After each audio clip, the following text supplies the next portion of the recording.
Hello दोस्तों, स्वागत है आपका यूट्यूब परिवार में। अपने करें राजस्थान पुलिस कांस्टेबल 2025 की तैयारी मैराथन क्लासेज। इस मैराथन क्लास में आपने बात करेंगे आमेर का इतिहास, जो इम्पोर्टेंट क्वेश्चन बनते हैं आमेर के इतिहास से, चौहान वंश से, और जो राजस्थान के प्रमुख व्यक्ति उनके बारे में। देखिए आज का पहला प्रश्न, निम्नलिखित में से किस ग्रंथ में चौहानों को सूर्यवंशी नहीं माना गया? सूर्यवंशी नहीं माना गया चौहानों को, तो वो कौन सा ग्रंथ था? तो वो था गोत्रवचार। राइट ऑप्शन ये हो जाएगा गोत्रवचार। नेक्स्ट प्रश्न देखिए 2 नंबर, किसको चौहानों का मूल स्थान माना जाता है? किसको चौहानों का मूल स्थान माना जाता है? तो इसमें राइट ऑप्शन क्या होगा? चौहानों का मूल स्थान है वो स्पादलक्स है। क्या है? स्पादलक्स। राइट ऑप्शन ये हो जाएगा। स्पादलक्स कौन सा है? ये है संबर झील के आसपास का क्षेत्र। संबर झील के आसपास का क्षेत्र है ना, उसको स्पादलक्स कहते हैं। ठीक है। अब यहाँ ऐच्छत्रपुर है। ऐच्छत्रपुर है, ये चौहानों की प्रारंभिक राजधानी है। क्या है? प्रारंभिक राजधानी। ठीक है। अब यहाँ दिल्ली दे रखा है। दिल्ली क्या है?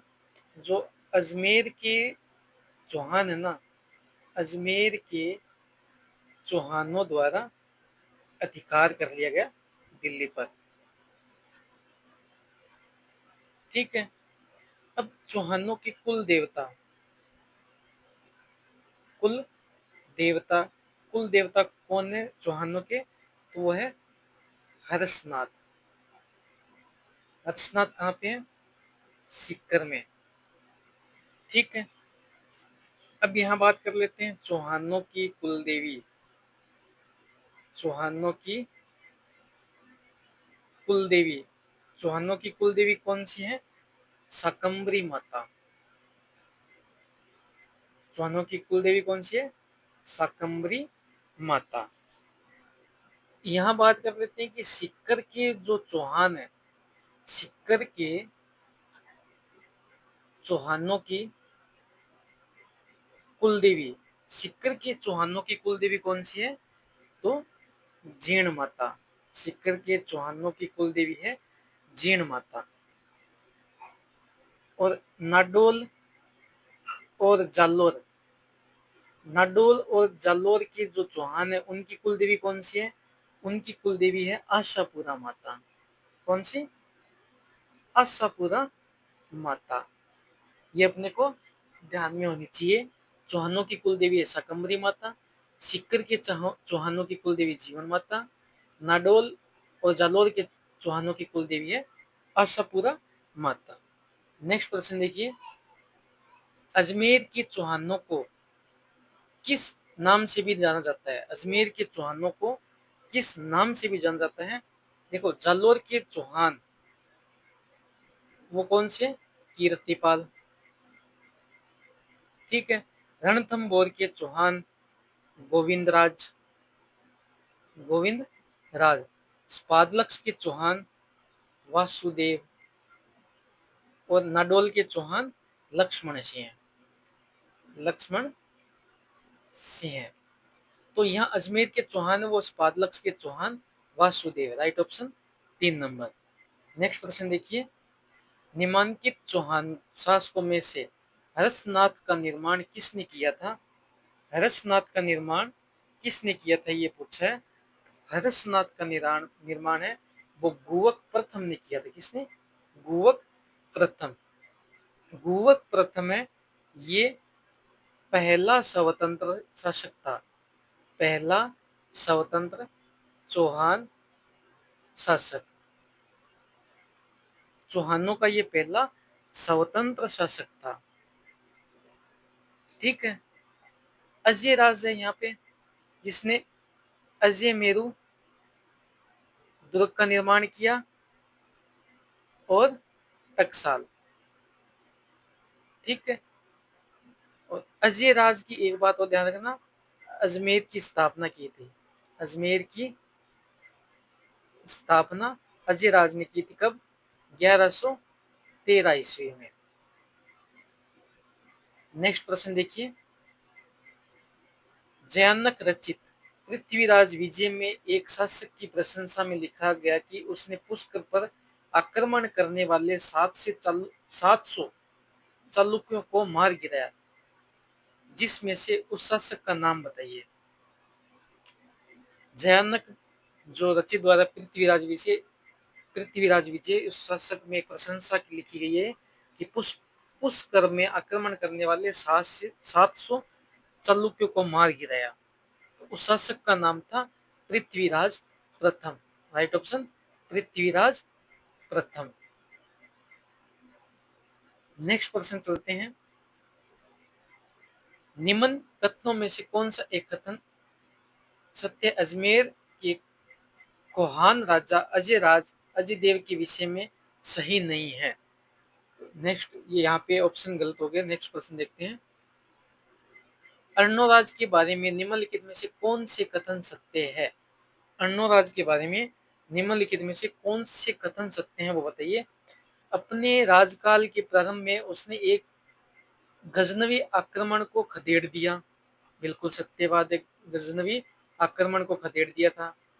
वह मालवा के नरवर्मन को पराजित करने में असफल रहा। वह मालवा के नरवर्मन को नहीं, वह मालवा के अर्णोराज को, कौन? अर्णोराज को पराजित करने में असफल रहा था, ये गलत है। उसने चालुक्य नरेश जयसिंह सिद्धराज की पुत्री से विवाह किया था, ये भी सही है। वह अपने ही पुत्र द्वारा मारा गया था, ये भी सही है। कब मारा गया था? 1155 ईस्वी में। और उसके पुत्र का क्या नाम था? उसके पुत्र का नाम था जगदेव। ठीक है। जगदेव को चौहान वंश का पितृहंता शासक कहते हैं। पितृहंता शासक, चौहान वंश का पितृहंता शासक कौन है? जगदेव। ठीक है। अब यहाँ पे बात कर लेते हैं राठौड़ वंश में। राठौड़ वंश में पितृहंता शासक प्रथम कौन है? प्रथम पितृहंता शासक है वो आपका राव मालदेव। और दूसरा दूसरा पितृहंता शासक है वो है भक्त सिंह है, ये दूसरा पितृहंता शासक है। और यहाँ पे बात कर लेते हैं अपने गुर्जर प्रतिहार। गुर्जर प्रतिहार में पितृहंता शासक कौन है? तो इसमें पितृहंता शासक है, गुर्जर प्रतिहार में पितृहंता शासक कौन है? तो गुर्जर प्रतिहार में जो पितृहंता शासक कौन है? तो वहां पे पितृहंता शासक था मिहिर भोज। कौन है? मिहिर भोज। ठीक है। नेक्स्ट प्रश्न देखिए,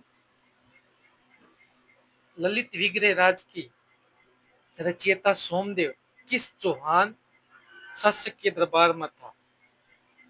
जो ललित विग्रह राज के रचयिता है सोमदेव, किस चौहान 4 शासक के दरबार में था? तो वह था विग्रह राज चतुर्थ या विसल देव।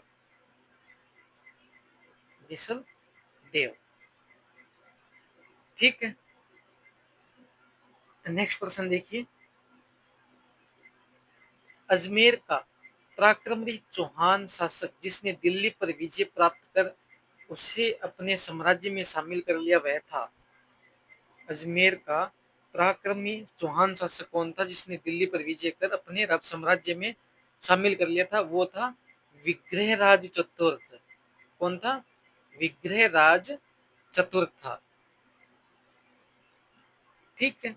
और इसकी जानकारी कहाँ मिलती है कि उसने अपने साम्राज्य में शामिल कर लिया था, इसकी जानकारी मिलती है अपने को जो बिजोलिया शिलालेख है, बिजोलिया शिलालेख में, बिजोलिया शिलालेख 1170। ठीक है। बिजोलिया शिलालेख किसके द्वारा लिखा गया? सोमेश्वर चौहान। और कौन सी भाषा में? यहाँ भाषा लिख लेते हैं संस्कृत। ठीक है। अर्णोराज है, यहाँ बात कर लेते हैं अर्णोराज। अर्णोराज ने तुर्कों को हराया था। किसको? तुर्कों को हराया। पृथ्वीराज तृतीय के बारे में बात कर लेते हैं। पृथ्वीराज तृतीय है, ये क्या है? भीमदेव। पृथ्वीराज तृतीय भीमदेव सेकंड को हराया। ठीक है। इसकी एक बात और है, भंडानकों का दमन। ठीक है। और पृथ्वीराज तृतीय भीमदेव सेकंड को हराया, भंडानकों का दमन। नेक्स्ट प्रश्न देखिए, किस चौहान शासक द्वारा ज्वालीपुर को जवालापुर परिवर्तित किया गया? तो चौहान शासक था जिसने ज्वालीपुर को जवालापुर परिवर्तित किया। अब यहाँ पे देखो जगदेव आता है। जगदेव आपको बताया था ये चौहानों का पितृहंता शासक है।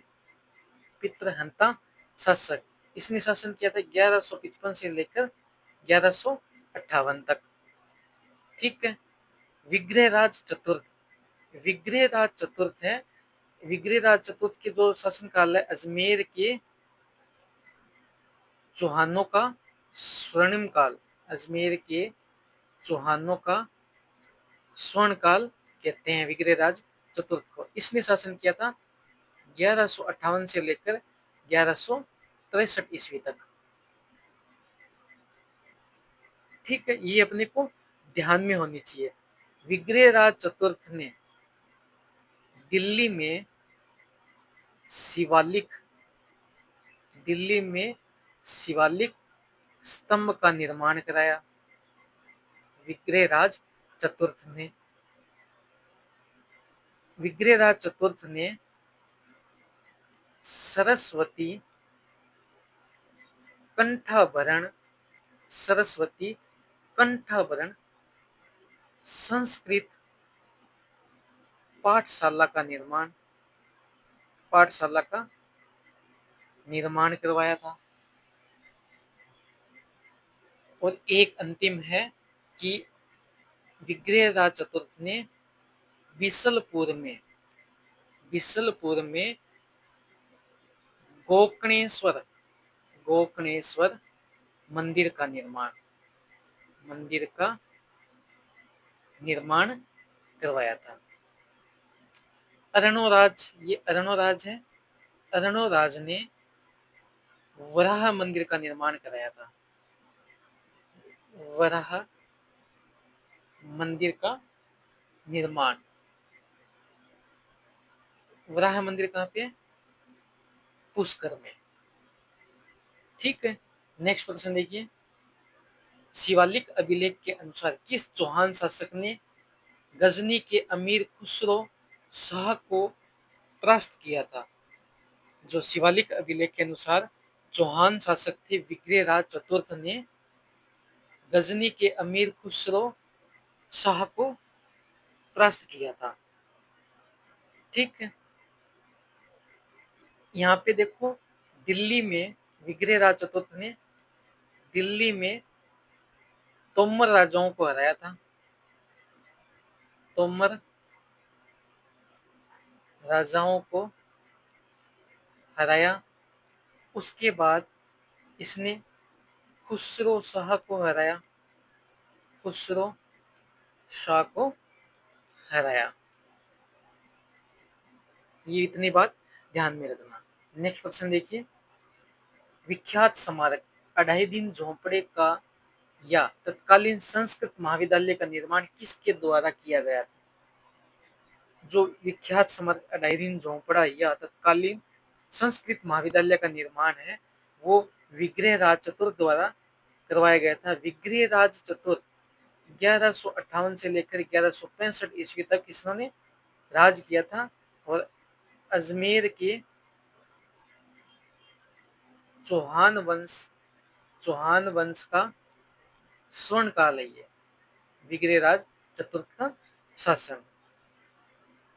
ठीक है। अर्णोराज ने वराह मंदिर का निर्माण कराया और अजय राज ने अजय मेरू का निर्माण करवाया। नेक्स्ट प्रश्न देखिए, किस चौहान वंशीय शासक ने प्रताप लंकेश्वर की उपाधि धारण की थी? प्रताप लंकेश्वर की उपाधि सोमेश्वर ने धारण की थी। किसने? सोमेश्वर। पृथ्वीराज तृतीय ने राय पिथोरा और दल पुंगल की उपाधि धारण की थी। विग्रहराज चतुर्थ ने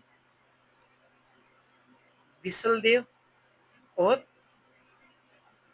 कवि बंधु या बांधव की उपाधि धारण की थी। ठीक है। नेक्स्ट प्रश्न देखिए, इनमें से किस वर्ष में त्राइन का प्रथम युद्ध लड़ा गया? त्राइन का प्रथम युद्ध, त्राइन कहाँ पे है? यह करनाल हरियाणा में। ठीक है। यहाँ पे दो युद्ध हुए थे त्राइन में, दो युद्ध है, एक तो त्राइन का प्रथम युद्ध, एक त्राइन का द्वितीय युद्ध। ठीक है। प्रथम युद्ध हुआ था 1191 में, इसमें विजय किसकी हुई? पृथ्वीराज की जीत होती है। और द्वितीय युद्ध होता है 1192 में, इसमें जीत होती है गौरी की जीत होती है। ठीक है।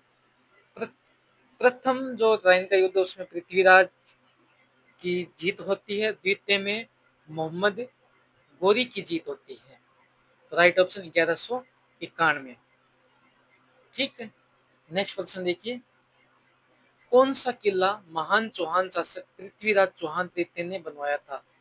पृथ्वीराज चौहान तृतीय द्वारा बनाया गया कौन सा किला था? तो प्रथम देखो यहाँ पे कुंभलगढ़ दे रखा है। कुंभलगढ़ कहाँ है? राजसमंद। ठीक है। राजसमंद। इसका जो प्रारंभिक निर्माण है वो तो करवाया था सैप्रति द्वारा, और इसका पुनर्निर्माण है वो करवाया गया था महाराणा कुंभा द्वारा। ठीक है। रणथंभौर, यहाँ पे रणथंभौर का जो किला दे रखा है वो चौहान शासकों द्वारा करवाया गया था। चौहान शासकों द्वारा निर्माण करवाया गया था। यहाँ पे किला राय पिथौरा, रणथंभौर कहाँ है? सवाई माधोपुर में। सवाई माधोपुर में। किला राय पिथौरा कहाँ पे है? यह दिल्ली में। इसका निर्माण किसने करवाया था? इसका निर्माण किया था पृथ्वीराज चौहान तृतीय ने। ठीक है। और गागरोन का किला कहाँ है? झालावाड़। इसका निर्माण किसके द्वारा? डोड परमार शासकों द्वारा। ठीक है। नेक्स्ट प्रश्न देखिए, कौन पृथ्वीराज चौहान तृतीय का दरबारी विद्वान नहीं था? दरबारी विद्वान नहीं था। कौन पृथ्वीराज चौहान तृतीय का दरबारी विद्वान नहीं था? तो वो था सारंगधर, ये इसका दरबारी विद्वान नहीं था। नेक्स्ट प्रश्न देखिए, पृथ्वीराज तृतीय सभी चौहान शासकों में सबसे प्रसिद्ध सिंहासन पर बैठे, तो उनकी उस समय आयु कितनी थी, ये पूछ रहा है। आयु कितनी थी उस समय? पृथ्वीराज चौहान की आयु थी मात्र 11 वर्ष। राइट ऑप्शन ये हो जाएगा। ठीक है, पृथ्वीराज चौहान, इनका जो शासन है ये 1177 से लेकर 1192 तक, ये है शासनकाल, इनका शासनकाल। ठीक है, यहाँ बात कर लेते हैं इनका जन्म। इनका जन्म होता है 1166 में। कहाँ पे? अहिल पाटन। अहिल पाटन ये कहाँ है? गुजरात में। ठीक है, इनके पिता का नाम, पिता थे सोमेश्वर चौहान। इनके पिता का नाम सोमेश्वर चौहान। माता का नाम, माता का नाम था कर्पूरी देवी। ठीक है, और इनके मुख्यमंत्री कौन थे? पृथ्वीराज चौहान तृतीय के मुख्यमंत्री कौन थे? वो थे केमास, केमास या कदम बवास। ठीक है, और इनके सेनाध्यक्ष, सेना, इनके सेनाध्यक्ष थे भुवनमल। भुवनमल इनके सेनाध्यक्ष थे। और पृथ्वीराज चौहान को ज्ञान 6 भाषाओं का, 6 भाषाओं का ज्ञान था।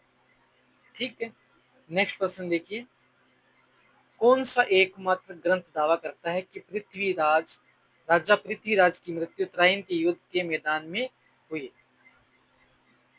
राजा पृथ्वीराज की मृत्यु त्राइन के युद्ध में हुई थी, वो थी विरुद्ध विधि विध्वंस। विरुद्ध विधि विध्वंस ये किसके द्वारा लिखा गया है? ये लक्ष्मीधर जी के द्वारा, लक्ष्मीधर के द्वारा। ठीक है, तबकात ए नासिरी ये लिखा गया है मिनहास उस सिराज, मिनहास उस सिराज। ठीक है, पृथ्वीराज प्रबंध ये किसके द्वारा लिखा गया है? ये आप कमेंट करके बताओगे। बहुत इजी सवाल दे दिया मैंने आपको। अमीर महाकाव्य नयन चंद्र सूरी द्वारा। ठीक है, नेक्स्ट प्रश्न देखिए, पृथ्वीराज चौहान का समकालीन चंदेल शासक था। पृथ्वीराज चौहान तृतीय का समकालीन चंदेल शासक कौन था? Paramardidev. Right option 1 number Paramardidev. देखो, तुमुल का युद्ध होता है, तुमुल का युद्ध कब होता है? 1184 में। किनके बीच? पृथ्वीराज तृतीय के बीच, और इनके सामने कौन होता है? परमारदिदेव, परमारदिदेव। ठीक है, इसमें जीत किसकी होती है? जीत होती है पृथ्वीराज तृतीय की। परमारदिदेव का सेनापति का क्या नाम है? सेनापति का नाम है आला और उदल। आला उदल इसके 2 सेनापति हैं। ठीक है, इतनी बात ध्यान में रहनी चाहिए। नेक्स्ट प्रश्न देखिए, चौहानों की रणथंभौर शाखा का प्रवर्तक था। चौहानों की जो रणथंभौर शाखा का प्रवर्तक था, तो वो था गोविंदराज। गोविंदराज चौहानों की रणथंभौर शाखा का प्रवर्तक था। कीर्तिपाल, कीर्तिपाल ने कुंतपाल को, कुंतपाल जो परमार था, कुंतपाल परमार को पराजित करके 1181 में जालोर में चौहान वंश की नींव रखता है।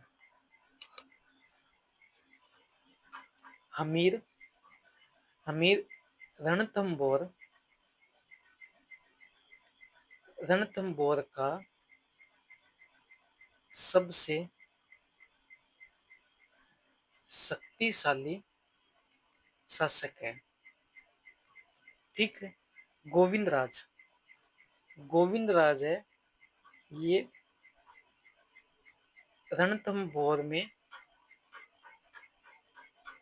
चौहान वंश के संस्थापक है। ठीक है। हरिराज, ये पृथ्वीराज चौहान तृतीय के भाई है। नेक्स्ट प्रश्न देखिए, ऐसे 10 किलो को भी मैं मुसलमान के एक बाल के बराबर महत्व नहीं देता, किसने किस दुर्ग के लिए कहा था?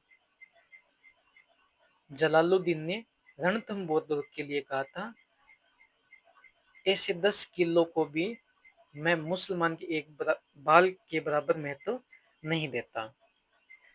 जलालुद्दीन खिलजी, यहां लिख लेते हैं, जलालुद्दीन खिलजी जो रणथंभौर पर दो आक्रमण करता है। पहला आक्रमण ये करता है 1290 में। ठीक है। और दूसरा आक्रमण करता है, वो करता है 1292 में।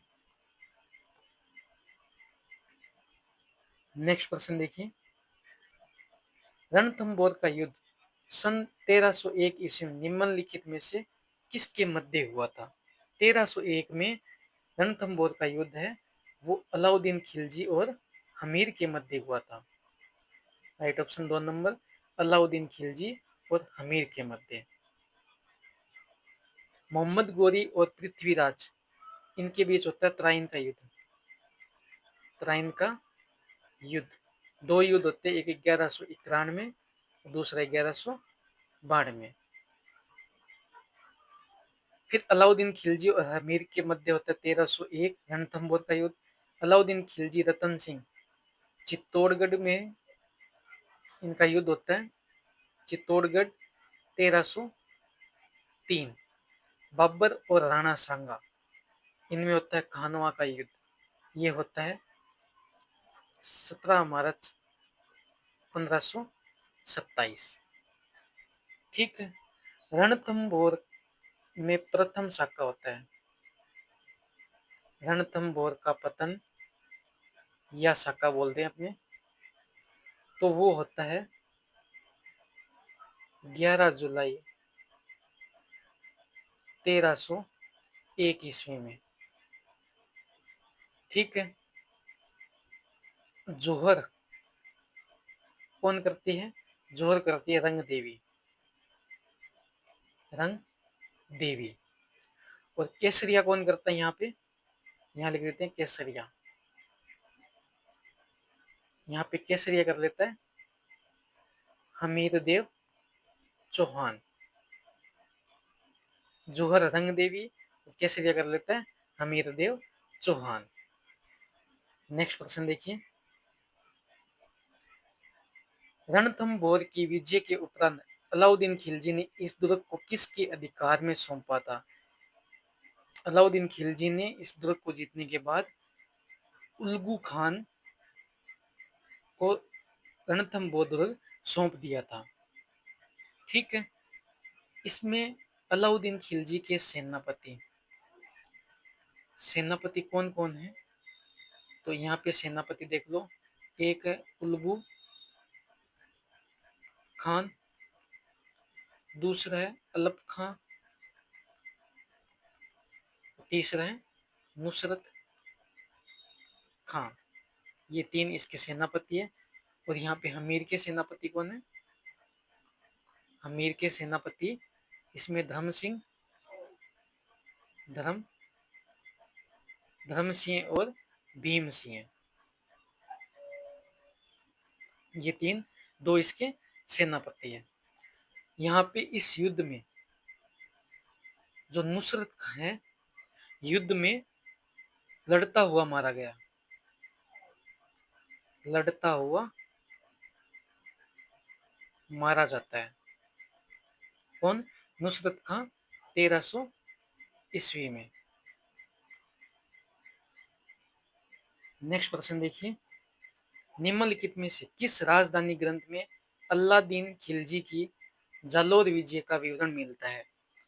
अल्लादीन खिलजी की जालोर विजय का विवरण मिलता है तो वो मिलता है कन्नड़देव प्रबंध में, कन्नड़देव प्रबंध में।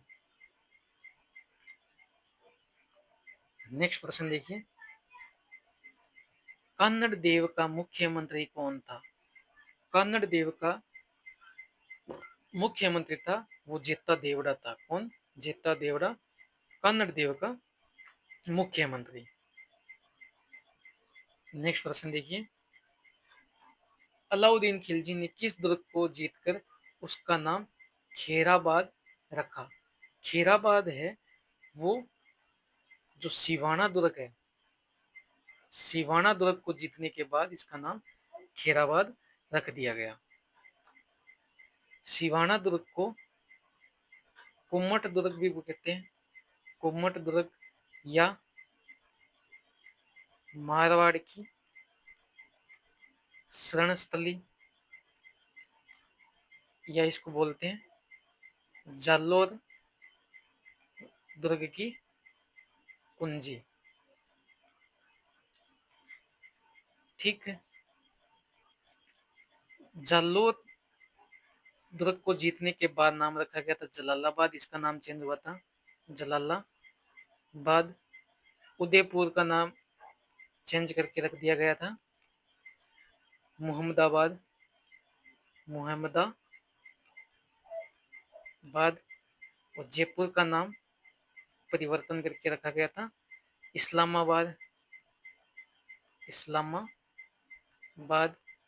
और बूंदी का नाम परिवर्तन करके रखा गया था फरुखाबाद, फरुखाबाद।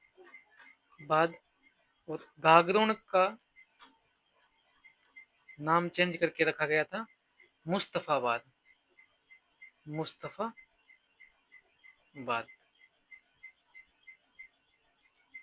नेक्स्ट प्रश्न देखिए, जालोर के विरुद्ध अलाउद्दीन के अभियान के संबंध में निम्नलिखित कथनों पर विचार कीजिए एवं विकल्प को चुनिए। अलाउद्दीन खिलजी ने मलिक कलाम उद दीन गुरक के नेतृत्व में एक शक्तिशाली सेना भेजी।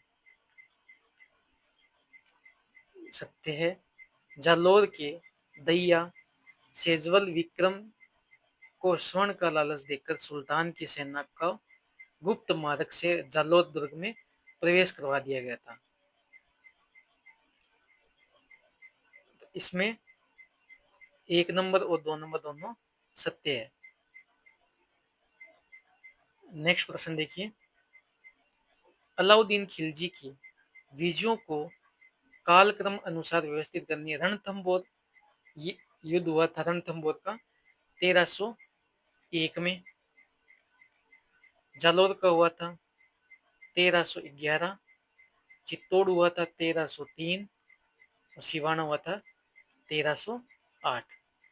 ठीक है, नेक्स्ट प्रश्न देखिए, किस शहर को सीवी रमन ने आयरलैंड ऑफ गैलोरी नाम दिया? आयरलैंड ऑफ गैलोरी नाम दिया तो वो दिया था जयपुर को। Right option 3 number Jaipur. Ajmer है, इसको कहते हैं राजस्थान की हृदय स्थली। इस अजमेर को भारत का मक्का भी कहते हैं।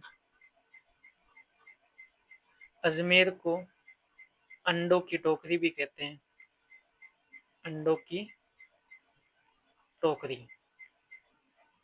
उदयपुर की बात कर लेते हैं। उदयपुर को लेक सिटी कहते हैं, व्हाइट सिटी भी कहते हैं, और कहते हैं झीलों की नगरी। जयपुर है, इसको पिंक सिटी कहते हैं। जोधपुर को कहते हैं ब्लू सिटी। नेक्स्ट क्वेश्चन देखिए, निम्न में से कौन से कच्छावा शासक ने मीणाओं को हराकर आमेर को अपनी राजधानी बनाया? आमेर को अपनी राजधानी बनाई थी, वो थे कोकिल देव। कोकिल देव ने मीणाओं को हराकर आमेर को अपनी राजधानी बनाई। ये आमेर के तीसरे शासक थे, थर्ड शासक थे 1207। अगला प्रश्न देखिए, शासक पंजन देव निम्नलिखित में से किस राजवंश से संबंधित थे? पंजन देव है या पंजन वन, ये है कच्छावा राजवंश से। राइट ऑप्शन ये हो जाएगा। नेक्स्ट क्वेश्चन, आमेर राजा बिहारी मल की पुत्री का विवाह अकबर के साथ कहाँ हुआ था? बिहारी मल की पुत्री का विवाह सांबर में हुआ था। कब हुआ था? 1562 ईस्वी में। बिहारी मल की पुत्री का नाम था हरकाबाई। हरकाबाई का विवाह हुआ था अकबर के साथ। हरकाबाई के पुत्र का क्या नाम था? तो उसके पुत्र का नाम था सलीम, जिसे अपने जहांगीर के नाम से जानते हैं। बहारमल ने, जो राजा बिहारी मल है, या इसको बहारमल भी कहते हैं, ये सर्वप्रथम मुगलों की अधीनता स्वीकार की थी। अधीनता स्वीकार की। नेक्स्ट क्वेश्चन देखिए, निम्नलिखित में से किस शासक ने विराट नगर में मुगल दरवाजे का निर्माण करवाया? विराट नगर में मुगल दरवाजे का निर्माण किसने करवाया था? तो वो करवाया था राजा मान सिंह ने विराट नगर में मुगल दरवाजे का निर्माण। राजा मान सिंह ने आमेर महल का निर्माण करवाया। आमेर महल का निर्माण फिर इन्होंने करवाया था शीला देवी का, शीला देवी मंदिर का निर्माण। फिर इन्होंने कराया जगत शिरोमणि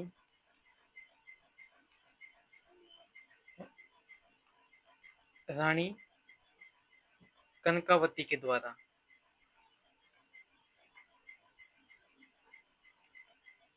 ठीक है। माधो सिंह, माधो सिंह ने नाहरगढ़ किले का निर्माण कराया। नाहरगढ़ किले एक जैसे 9 महल। ईश्वरी सिंह ने इसरलाट या श्रृंगा सुली का निर्माण, श्रृंगा सुली का निर्माण। प्रताप सिंह ने हवा महल का निर्माण करवाया।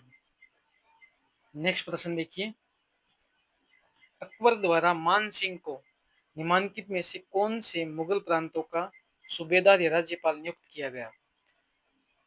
तो इसमें राइट ऑप्शन क्या होगा?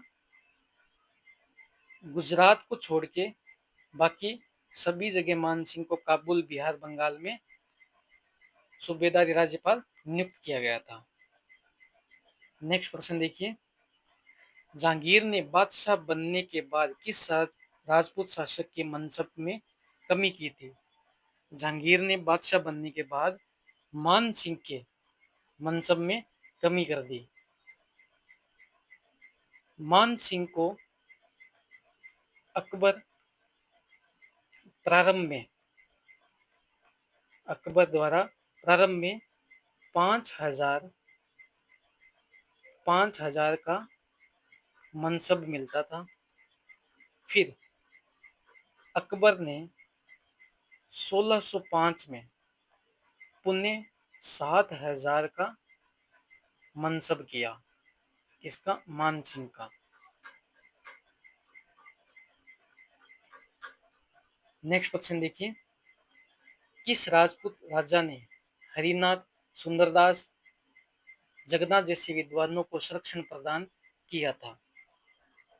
तो हरिनाथ, सुंदरदास जैसे जगन्नाथ जैसे विद्वानों को संरक्षण दिया था, वो आमेर के मान सिंह थे। राइट ऑप्शन 1 नंबर, आमेर के मान सिंह। अगला प्रश्न देखिए, छत्रपति शिवाजी को पुरंदर की संधि 1665 ईस्वी में करने हेतु विवश करने वाला शासक था? तो छत्रपति शिवाजी को पुरंदर की संधि 1665 करने हेतु विवश करने वाला शासक था, वो था मिर्जा राजा जय सिंह। राइट ऑप्शन मिर्जा राजा जय सिंह। सवाई जय सिंह के समय हुरडा सम्मेलन होता है। हुरडा सम्मेलन। सवाई जय सिंह के समय होता है धौलपुर समझौता। ठीक है, पुरंदर की संधि क्या है ये देख लेते अपने। पुरंदर की संधि, पुरंदर की संधि है यह शिवाजी प्लस मिर्जा राजा जय सिंह के मध्य, जय सिंह के मध्य। और इनमें मध्यस्थता मध्यस्थता करने वाले कौन है? रघुनाथ पंडित अत्रेय, इनमें मध्यस्थता करने वाले। नेक्स्ट प्रश्न देखिए, जयपुर के शासक जय सिंह सेकंड को स्वाई की उपाधि किसने दी? जो जय सिंह सेकंड को स्वाई की उपाधि दी थी वो देने वाले थे जहांगीर। Right option Jahangir.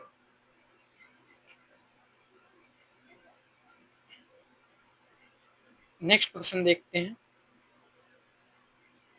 किस मुगल सम्राट ने स्वाई जय सिंह को राज राजेश्वर की उपाधि से विभूषित किया? राज राजेश्वर की उपाधि से विभूषित किया था तो वो थे मोहम्मद शाह। राइट ऑप्शन 4 नंबर, मोहम्मद शाह। शाहजहां ने जय सिंह प्रथम को मिर्जा राजा की उपाधि दी। ठीक है, औरंगजेब ने जय सिंह सेकंड को स्वाई की उपाधि दी। नेक्स्ट प्रश्न देखिए, जयपुर के किस शासक ने सर्वप्रथम नागा दादूपंथियों को सेना में भर्ती किया था? नागा दादूपंथियों को सेना में भर्ती किया था तो वो थे स्वाई जय सिंह। राइट ऑप्शन 1 नंबर, स्वाई जय सिंह। दादू पंथ की बात कर लेते हैं। दादू पंथ, इनके संस्थापक कौन है? इनके संस्थापक है दादू दयाल जी, जिनको राजस्थान का कबीर कहते हैं। दादू पंथ की 5 शाखाएं हैं। पहली है खालसा, दूसरी है विरक्त, तीसरी है उत्तरादे, चौथी है खाकी और